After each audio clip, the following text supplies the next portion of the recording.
aquel que arranca de sí por completo el deseo, haciendo que se seque el torrente de rápida corriente, abandona esta y la otra orilla, como la serpiente su piel gastada y vieja. Esta antigua sabiduría, extraída de los sutas, nos confronta con una verdad brutal que resuena con una fuerza sorprendente en la era contemporánea. Ese momento exacto en el que suena la alarma a las 5 de la mañana expone de manera cruda la mayor ilusión de nuestro tiempo: la estafa de la motivación. La mente moderna opera bajo una premisa profundamente defectuosa. Hemos sido condicionados a creer que necesitamos sentir una chispa emocional, una especie de inspiración mística, o un pico de entusiasmo para ejecutar una acción difícil. Se nos ha vendido la idea de que la motivación es el combustible esencial, el motor que nos impulsa hacia nuestros objetivos. Sin embargo, la idea central que debemos confrontar es que depender de la motivación es aferrarse a un espejismo temporal, una ilusión construida enteramente sobre el deseo y la gratificación inmediata. Es un castillo de arena edificado en la orilla del mar. Cuando esa motivación inevitablemente falla, cuando el ímpetu inicial colapsa bajo el peso del aburrimiento, de la dificultad o simplemente de la monotonía, la estructura mental entera se desmorona. Es un quiebre, un punto crítico donde queda al descubierto que solo la disciplina pura, lo que en la tradición budista se denomina sila o virtud, es capaz de sostener a la mente de forma inquebrantable. Para desempacar esto, visualicemos un edificio imponente que se intenta erigir sobre un terreno lodoso e inestable. El Majjhima Nikaya advierte que, cuando no se ha cultivado la estructura interna con antelación, la mente es vulnerable y muy frágil. Es semejante a arrojar una pesada bola de piedra sobre un montículo de arcilla húmeda. La bola se hunde sin encontrar ningún tipo de resistencia. Depender del estado de ánimo para actuar es construir la vida entera sobre esa misma arcilla húmeda. La motivación actúa como un subidón de glucosa en el torrente sanguíneo. Da una ráfaga de energía rápida e intensa que termina invariablemente en un colapso depresivo, en una sensación de agotamiento y desilusión. La disciplina, por el contrario, opera con una arquitectura completamente independiente a las fluctuaciones emocionales.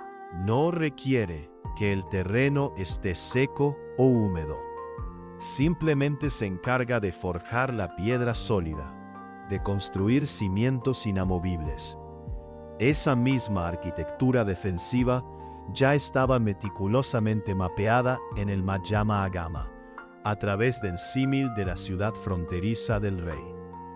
Un rey astuto jamás protege su reino esperando tener la motivación repentina de pelear justo en el amanecer en que el ejército enemigo ataca. Sería una estrategia suicida, una invitación abierta a la destrucción. La defensa genuina requiere una construcción metódica y silenciosa, una preparación constante e ininterrumpida. El monarca primero excava un foso profundo alrededor de la ciudad, que representa el sentido de la vergüenza moral y la conciencia interna frente a las debilidades. Este foso es la autoconciencia, la capacidad de reconocer nuestras propias tendencias destructivas y el compromiso de no ceder ante ellas. Luego, erige una muralla gigantesca para repeler los ataques, que vendría siendo la sabiduría impenetrable, la comprensión profunda de la realidad que nos protege de las ilusiones y las falsas promesas. Y sobre todo, este rey nombra a un general brillante como guardián de la única puerta de la ciudad, con una orden estricta: dejar entrar a los aliados y mantener fuera a los invasores. Ese general implacable es la atención plena, el mindfulness constante, la vigilancia ininterrumpida de nuestra mente y nuestras acciones. Operar movido únicamente por la inspiración del momento es dejar la puerta de la ciudad abierta de par en par, sin murallas ni foso, sentándose en el trono a esperar que el enemigo decida no atacar hoy. Es una postura pasiva, ingenua y en última instancia autodestructiva. La disciplina arraigada profundamente en la práctica de sila significa tener el foso ya excavado desde hace años, las murallas firmes y al general vigilando en completo silencio, sin importar si afuera hay guerra hambrienta o una paz engañosa. Es la preparación constante, la disposición inquebrantable, la fortaleza interna, que no depende de las circunstancias externas. Consideremos a un personaje hipotético contemporáneo, Sanaya. Sanaya decide alcanzar la iluminación y transformar su vida como si se tratara de una simple resolución de año nuevo. Se equipa con todo. Compra el cojín de meditación de seda más caro, enciende un incienso artesanal y se sienta con una motivación explosiva, sintiéndose un guerrero espiritual invencible. Sanaya está drogado de anticipación, de la promesa de una experiencia trascendente. Pero a los 10 minutos exactos de quietud, el flujo sanguíneo disminuye y el pie derecho se le duerme. Experimenta una punzada física real y la iluminación colapsa ante un simple calambre. En ese instante minúsculo, toda la motivación se evapora en el aire. Sanaya abre los ojos, apaga el incienso, se levanta y abandona la práctica, argumentando ante sí mismo con excusas sofisticadas que la meditación hoy no fluye o que las energías cósmicas no están alineadas. Sanaya fracasó de forma estrepitosa, no por falta de capacidad o por una carencia intrínseca de potencial, sino porque su esfuerzo inicial operaba enteramente desde el deseo adictivo de mantener una sensación agradable. Buscaba una recompensa sensorial inmediata, un subidón emocional, y carecía por completo de la estructura inamovible de Sila. Buscaba el éxtasis de ese subidón de azúcar metafórico, ignorando que la transformación real exige sentarse a través del dolor, la incomodidad y la monotonía. Si conectamos esto con el panorama general, la exigencia central recae sobre el concepto del esfuerzo correcto, lo que se conoce en la doctrina como viriya.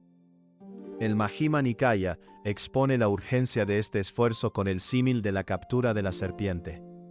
Si alguien necesita atrapar a una víbora letal, y movido por el terror o la prisa, la agarra por el cuerpo o por la cola, el desenlace es predecible. La serpiente se vuelve y lo muerde, inyectando un veneno mortal. Agarrar la práctica de la disciplina por la cola es buscar atajos impulsados por el ego, intentar hackear la mente con trucos motivacionales superficiales. Es buscar la gratificación sin el trabajo, el resultado sin el proceso. Por el contrario, quien posee la comprensión recta utiliza una horqueta de madera, inmoviliza la serpiente contra la tierra con firmeza y desliza la mano para agarrarla firmemente por el cuello. La serpiente inevitablemente envolverá sus anillos alrededor del brazo de la persona, apretando con fuerza. Se sentirá la presión asfixiando la piel, pero la serpiente no podrá morder. Agarrarla por el cuello representa esa disciplina inquebrantable, ese viriya metódico y preciso. Es sostener el agarre sin dejarse intimidar por la incomodidad de los anillos del aburrimiento, apretando el brazo. La serpiente está controlada, no porque la persona sienta placer en el acto, sino porque la técnica es irrefutable, la aplicación del método es impecable. Lo más retador de esta arquitectura mental es que quienes escuchan pueden someterla a prueba ahora mismo, en este mismo segundo, sin necesidad de esperar inspiración divina. Las instrucciones técnicas que detalla el Visuddhimagga respecto a la atención plena de la respiración dictan un protocolo muy crudo, desprovisto de romanticismo, de fantasías o de promesas de euforia. Cuando surge el letargo masivo o la absoluta falta de motivación, la instrucción no es buscar un video estimulante en Internet, ni pelear con furia contra la emoción negativa, ni intentar forzarse a sentir algo que no está. La instrucción es descender al nivel más primitivo, observar la respiración en su estado más crudo, más elemental, más despojado. Quienes practican deben sentarse y registrar una respiración larga, sintiendo la expansión del diafragma y etiquetarla simplemente como larga. Y al exhalar una respiración corta, registrarla simplemente como corta. No hay que adornar el aire. No hay que imaginar luces blancas entrando por la nariz, ni energías cósmicas purificando el cuerpo. Se trata exclusivamente de experimentar el roce mecánico del aire, la sensación física, la entrada y salida, tranquilizando la formación corporal de manera implacable. El verdadero desafío radica en sostener este estado, en tolerar el picor en la nariz, en resistir el impulso de revisar el celular, en soportar la aridez total del momento presente, sin la expectativa de sentirse bien. Es descubrir la disciplina desnuda, la fuerza inherente en la atención pura y desapasionada. El Visuddhimagga detalla de manera extensa cómo esta purificación de la virtud, cuando se combina con prácticas ascéticas rigurosas, actúa como un torrente de agua helada que lava las manchas adheridas del deseo mundano. Los textos describen cómo la concentración sostenida limpia las redes de la mente, como un paño áspero remueve la grasa incrustada en un plato metálico. Es una fricción constante, un trabajo arduo y repetitivo que con el tiempo elimina las impurezas. El practicante adopta hábitos que hoy parecerían extremos, incluso anacrónicos. Por ejemplo, la decisión de usar únicamente ropas confeccionadas con trapos desechados de los cementerios, o la práctica de vivir de limosnas, caminadas en silencio, sin jamás elegir la calidad de la comida. Estas prácticas no son un fin en sí mismas, ni una muestra de masoquismo. Son herramientas, métodos para cortar de raíz el apego a la comodidad, al placer sensorial y a la aprobación externa. Al negarse a ceder ante las comodidades que debilitan la voluntad, se revela con total claridad la vacuidad de los fenómenos y la naturaleza última de la fortaleza mental. La mente ya no busca apoyarse en construcciones temporales ni en picos químicos de euforia. Descansa invulnerable en una disciplina que se sostiene a sí misma, que no necesita muletas externas.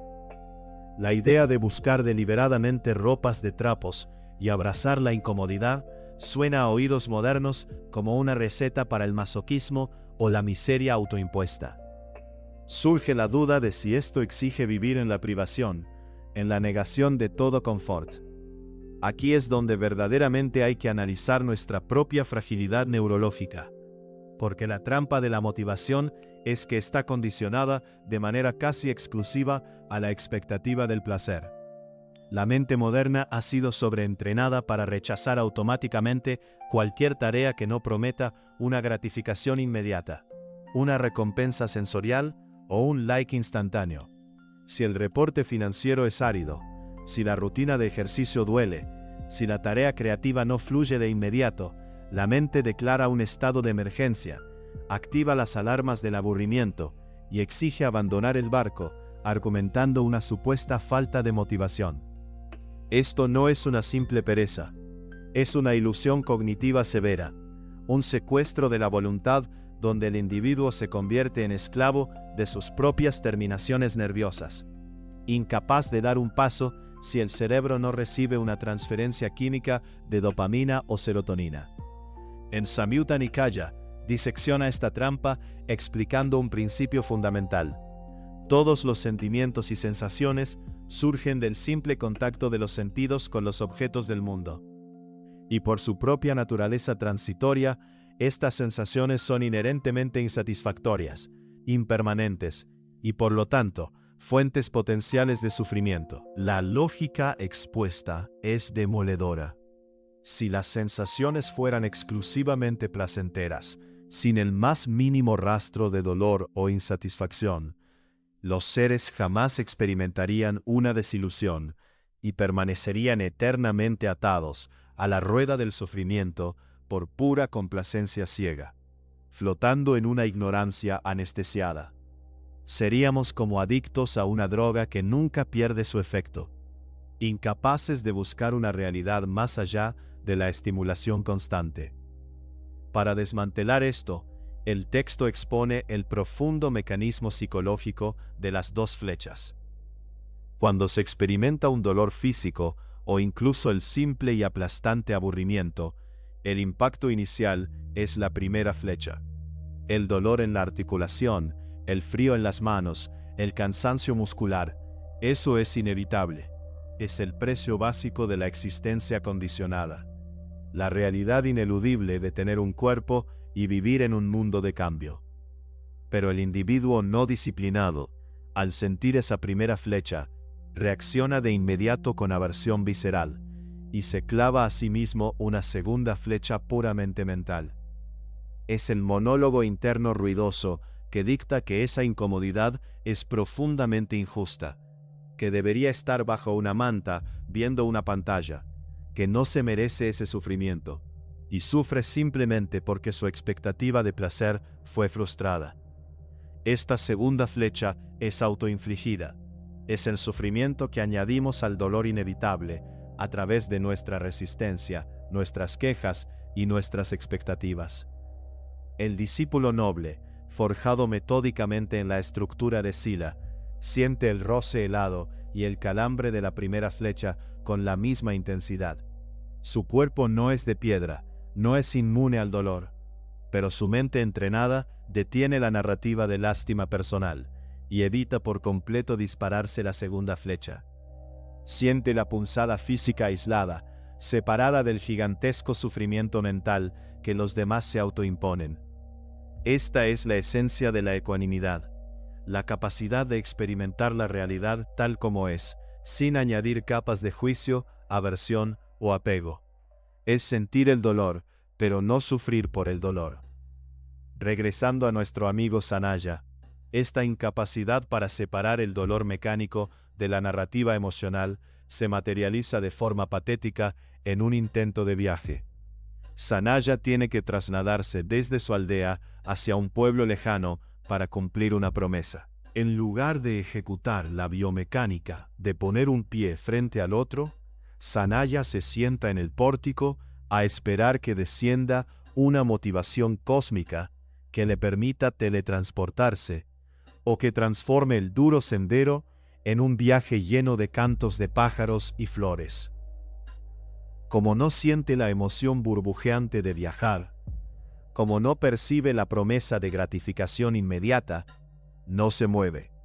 Se queda paralizado por la espera de una chispa que nunca llega.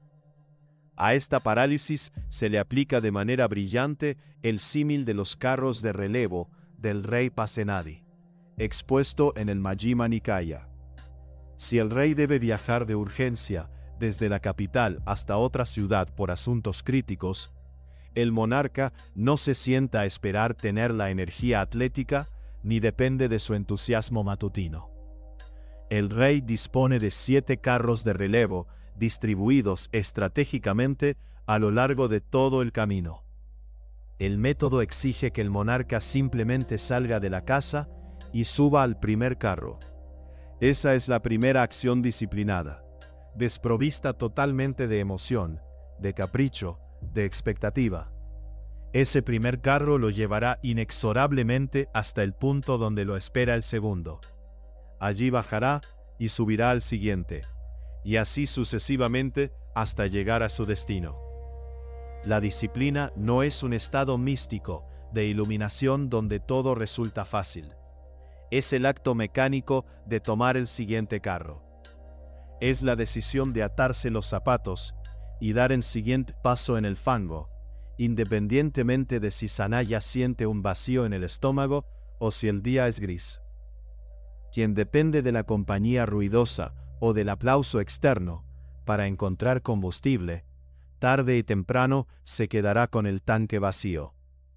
Las tradiciones reiteran que el ruido de las masas diluye la resolución interna, la disuelve en la búsqueda de aprobación y la adaptación a la norma.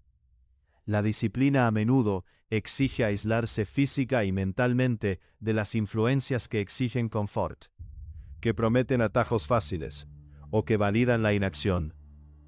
En Sutta Nipata, en el Sutta del rinoceronte, establece una imagen asombrosa sobre este nivel de aislamiento.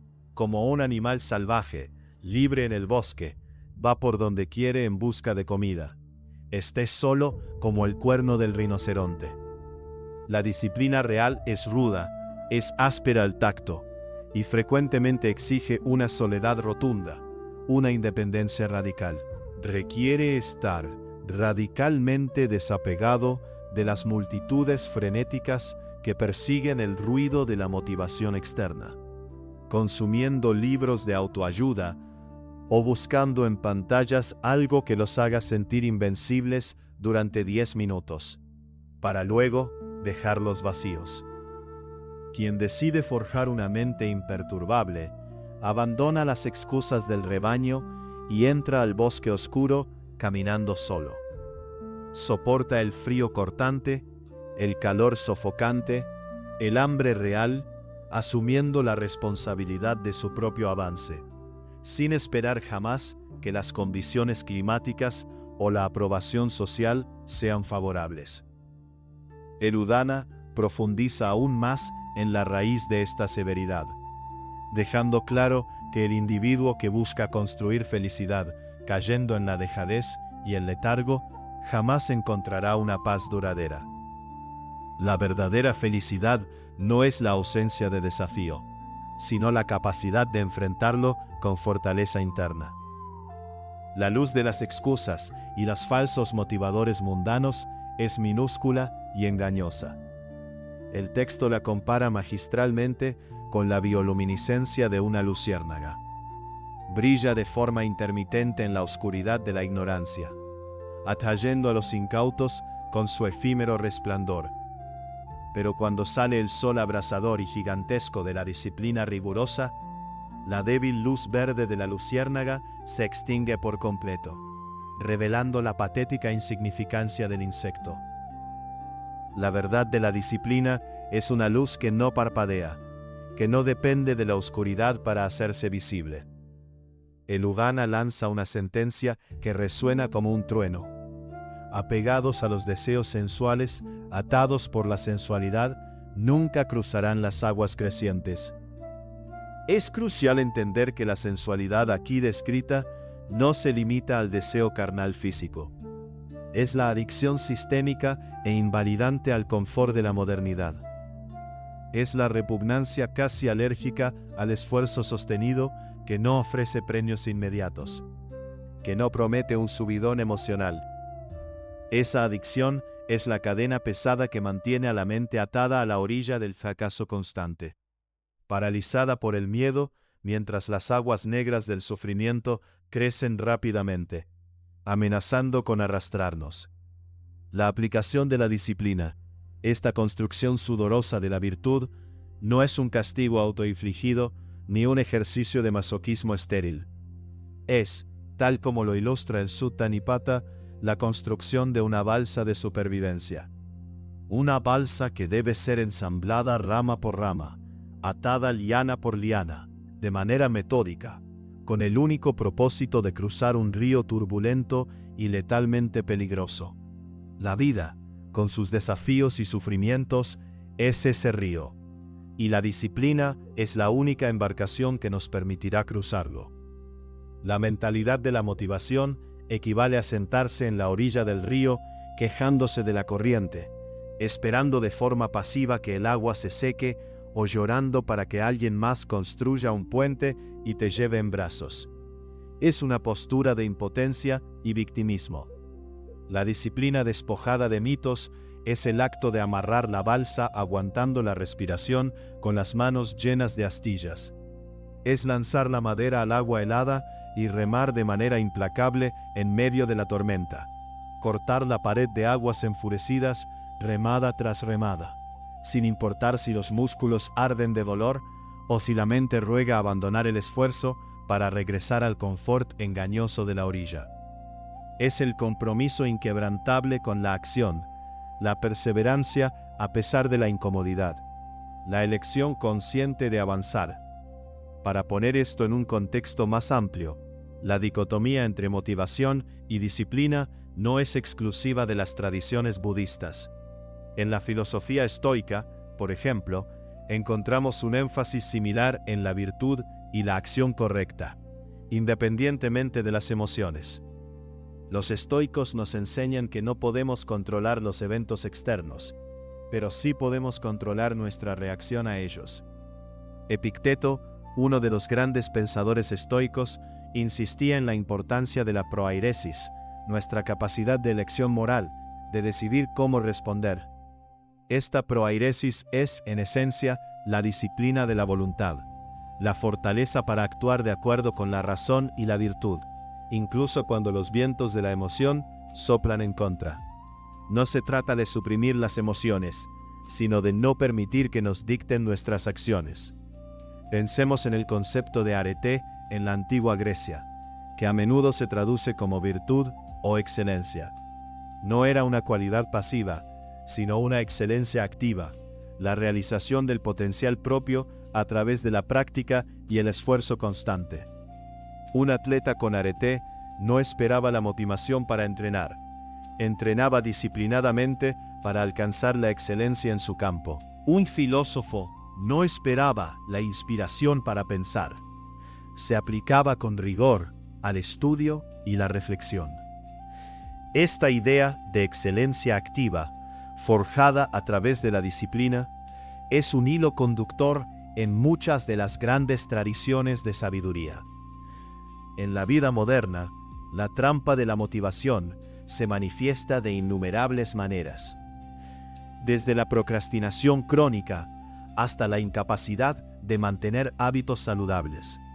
La raíz a menudo es la misma, la expectativa de que el camino debe ser fácil y placentero. Nos hemos acostumbrado a los trucos y hacks que prometen resultados rápidos sin esfuerzo.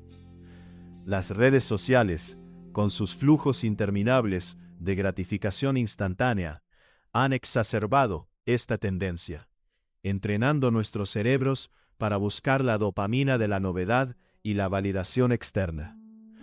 Cuando la vida real exige un esfuerzo sostenido, un trabajo que no ofrece recompensas inmediatas, nuestra mente se rebela.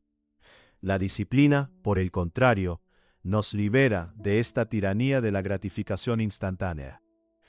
Nos permite actuar de acuerdo con nuestros valores más profundos, incluso cuando no nos apetece.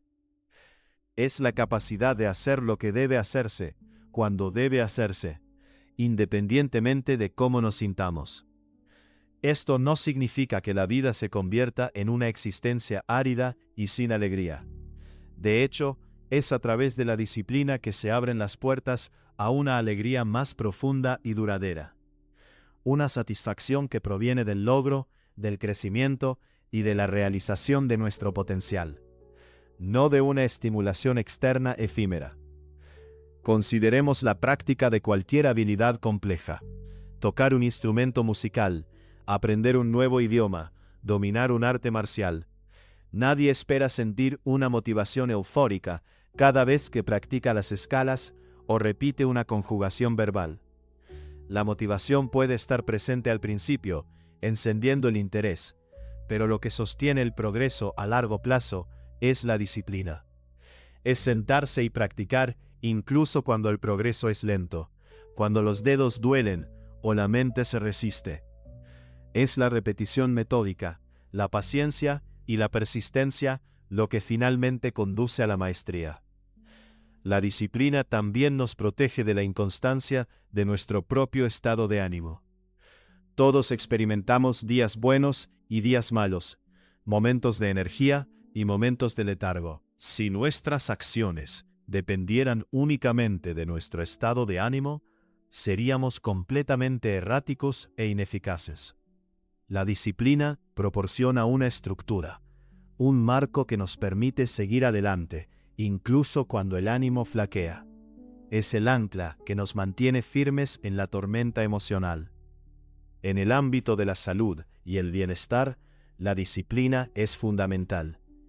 No siempre sentimos ganas de hacer ejercicio, de comer de forma saludable o de dormir lo suficiente. Si esperáramos la motivación perfecta, muchos de nosotros nunca lograríamos nuestros objetivos de salud. La disciplina es lo que nos impulsa a levantarnos y movernos, a elegir la comida nutritiva, a establecer una rutina de sueño, incluso cuando preferiríamos quedarnos en la cama o comer algo indulgente. Es el compromiso con nuestro bienestar a largo plazo, por encima de la gratificación inmediata. La disciplina no es una cualidad innata que algunos tienen y otros no. Es una habilidad que se cultiva, un músculo que se fortalece con la práctica. Cada vez que elegimos hacer lo que es difícil pero correcto, en lugar de lo que es fácil y placentero, estamos fortaleciendo ese músculo de la disciplina. Cada vez que resistimos la tentación de la gratificación instantánea y nos comprometemos con el esfuerzo sostenido, estamos construyendo una fortaleza interna. Para finalizar, si la motivación es el fuego efímero que se apaga con la primera lluvia del fracaso, y la disciplina es la piedra que permanece impasible ante la tormenta, ¿sobre qué material están construyendo la fortaleza de su propia mente hoy? Es una pregunta para reflexionar, ¿verdad? Porque al final del día, la fortaleza de nuestra mente, nuestra capacidad de perseverar y alcanzar metas significativas, se construye ladrillo a ladrillo, con cada elección disciplinada que hacemos. Así que les animo a empezar hoy, a dar ese primer paso.